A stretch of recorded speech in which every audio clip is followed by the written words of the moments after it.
The world, to me, had always been a tapestry of precise lines and unwavering certainties. My name is Reid, and for 20 years, the elegant science of cartography has been the very breath in my lungs, the steady beat of my heart. Reid charted rivers that snake like silver threads, etched mountains that rose with stoic grandeur, and penned the delicate lattice of human habitation with a meticulous hand. My maps were not just guides, they were portraits of truth, each contour and coordinate a testament to verifiable reality. Then came the letter, crisp and unsettling, bearing the seal of a distant solicitor. An ancestral estate, it declared, passed down through generations, now mine. It was a place Reid had only ever heard whispered in hushed tones, a sprawling, forgotten relic tucked away in a remote valley, far from any charted course Reid knew. Curiosity, a rare beast in my ordered world, stirred within me. Reid packed my instruments, my compasses, my precise rulers, and set off, a silent pilgrimage into the unknown margins of my own lineage. The estate, when Reid finally reached it, was a tomb of forgotten grandeur. Stone walls wept moss, gables sagged like weary shoulders, and the air itself tasted of decay and damp earth. Inside, shadows clung to every corner, thick as velvet. Dust motes danced in the sparse shafts of light that pierced the grimy windows, illuminating the ghosts of generations. Among the family heirlooms, tucked away in a forgotten chest beneath a shroud of brittle linen, Reid found it, a map. It was not of the world Reid knew, nor of any style Reid recognized. Fashioned from thick, tanned vellum, it depicted the estate and its surrounding lands with an unnerving, almost obsessive detail. Every ancient oak, every winding stream, every rise and fall of the terrain was rendered with exquisite, almost living precision. Yet, it was unsettlingly incomplete. Vast swaths of the parchment remained blank, bordered by strange, archaic symbols that writhed like trapped serpents. There were features marked deep wells, standing stones, a structure half buried on a distant ridge that appeared on no modern survey, no deed, no historical record Reid could find. "What ghost did you chart?" Reid murmured, my fingers tracing the delicate, unsettling lines. The vellum felt cool, almost alive, beneath my touch. A shiver, not entirely from the estate's pervasive chill, traced its way up my spine. This was no ordinary map, it was an enigma, a challenge to my very profession. And a cartographer, above all else, cherishes the unraveling of mysteries. This estate, with its silent secrets and this impossible map, had begun to map itself onto the landscape of my soul. My first weeks were a dance between my professional rigor and the estate's silent resistance. I sought to impose order, to reconcile the map's cryptic etchings with the physical world. Armed with my modern instruments, GPS, laser rangefinders, a drone that hummed like an angry bee, I began my survey. The discrepancies were immediate, jarring. "Impossible," I muttered, staring at my tablet, then back at a cluster of gnarled, ancient oaks. The vellum map showed a clear, circular clearing here, complete with what appeared to be a crumbling stone altar. My drone's aerial photos, however, revealed nothing but an impenetrable thicket. It's as if the land itself has shifted, or memory has been deliberately erased. I pushed deeper, hacking through brambles that clawed at my clothes, into parts of the estate that felt untouched by human foot in centuries. Here, the map became my only reliable guide, pointing to overgrown structures not found on any modern deed.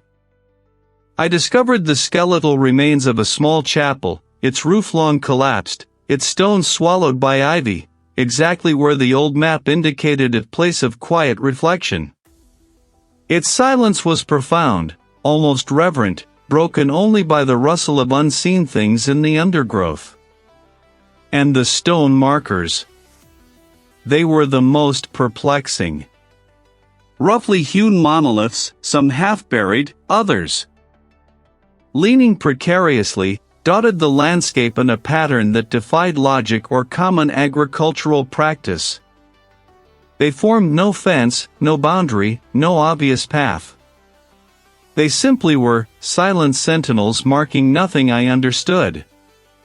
As I worked, the estate began to reveal itself in subtler, more unsettling ways.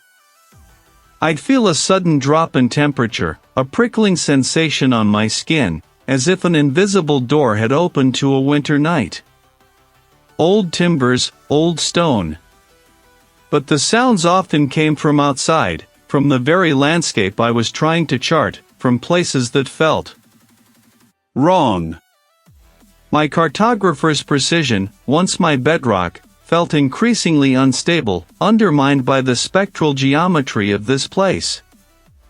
The map, once a challenge, was slowly becoming an obsession, a mirror reflecting a landscape that refused to conform to the rational. The estate's presence, once a subtle hum beneath the surface, began to pulse with a low, malevolent thrum. My rationalizations, once sturdy pillars, began to crack and crumble. It was like trying to grasp smoke. They seemed to emanate from the very walls, from the damp earth outside, from the spaces between my thoughts. They were unintelligible at first, a sibilant murmur, like dry leaves skittering across stone. But with each passing day, they grew clearer, closer. "He watches," one seemed to hiss. "You are here now," another rasped, a sound like gravel churning. "Who watches?" Reid demanded of the empty air, my voice hoarse. Objects, too, began to subtly rearrange themselves. A pen Reid had placed carefully beside a journal would reappear on the other side of the room, or even in a drawer Reid knew Reid had closed. It was a petty malice, a child's game, but it chipped away at my sanity. Sleep offered no refuge. My nights were plagued by vivid, unsettling nightmares. Reid dreamed of endless, echoing corridors beneath the earth, of the estate's roots coiling like serpents around something vast and ancient. Reid dreamed of faces, indistinct and terrifying, peering from behind the standing stones. The map itself, my anchor in this swirling chaos, seemed to subtly change.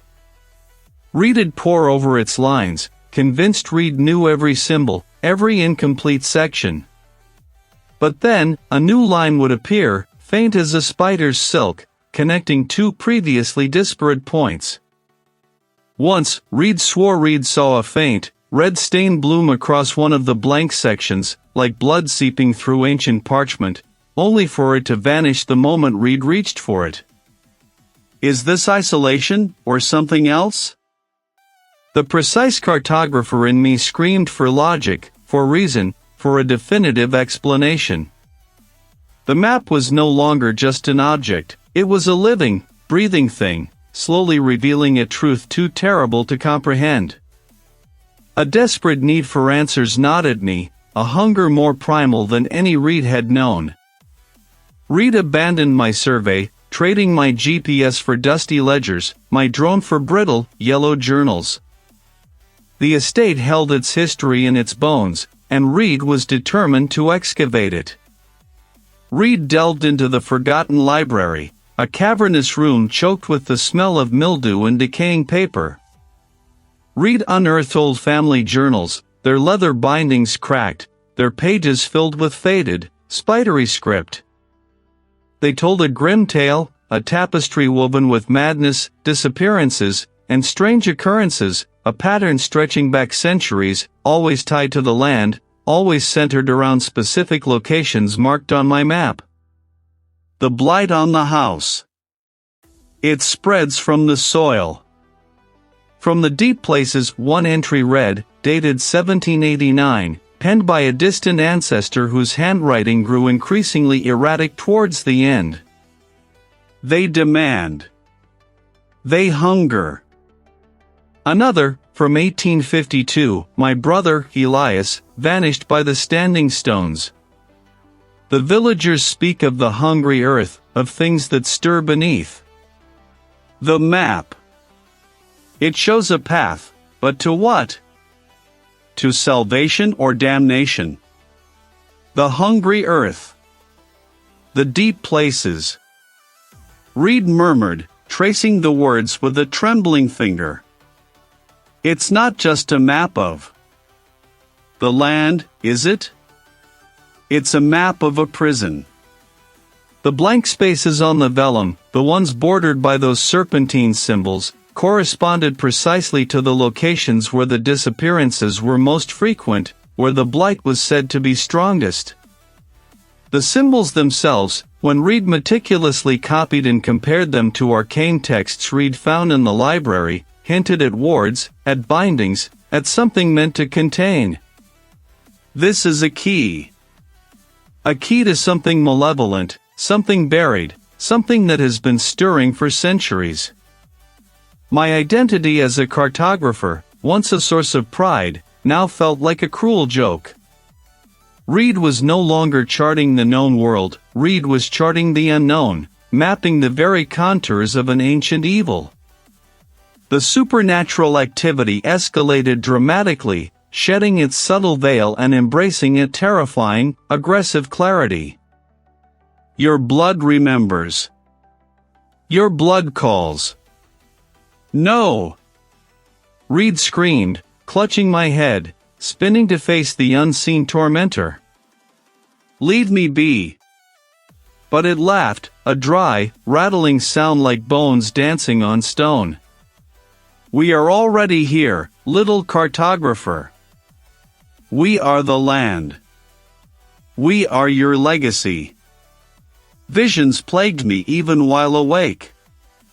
Reid'd be studying the map, and the parchment would ripple, showing me grotesque, shifting forms beneath the earth, vast and ancient, their tendrils reaching, grasping. In the kitchen, preparing a meager meal, the utensils would clatter and spin, knives hovering in the air before crashing to the floor with a deafening clang. One evening, a heavy oak table in the dining room slid several feet across the polished floor, scraping a raw gouge into the wood, as if pushed by an unseen, titanic hand. The apparitions began. They were projections of the entity, Reid knew, designed to break my will, to strip away my last vestiges of sanity. My attempts to communicate with the outside world became futile, then terrifying. My mobile phone, once a lifeline, became a dead weight. Hello? Is anyone there? Reid'd plead, my voice cracking, holding the phone aloft like a desperate prayer. Reid! Come home, the distorted voice would rasp, a mockery of human speech. My internet connection flickered, then died, severing my last link to the world of reason. The isolation was no longer a quiet companion, it was a terrifying, suffocating shroud. Reid was utterly alone, save for the entity and the ghosts of my lineage, trapped within a landscape that breathed menace, waiting for me to break. My precise lines, my certainties, had dissolved into a nightmare. The symbols, the blank spaces, the cryptic notes from the journals Reid pored over them, my eyes burning, my mind a whirlwind of fear and desperate logic. And then, a pattern emerged, a horrifying, undeniable truth. The serpentine symbols weren't decorative, they were a complex, interlocking series of wards. The blank spaces weren't incomplete, they were the seals, the places where the wards were strongest, where the entity was bound. The place of quiet reflection, the standing stones, the deep well, these were not just landmarks, but critical points in a vast, subterranean prison, a cage constructed by my ancestors, perhaps, to contain something truly ancient and malevolent. Reid found a final, hidden passage in the last journal, tucked beneath a false bottom. *The map.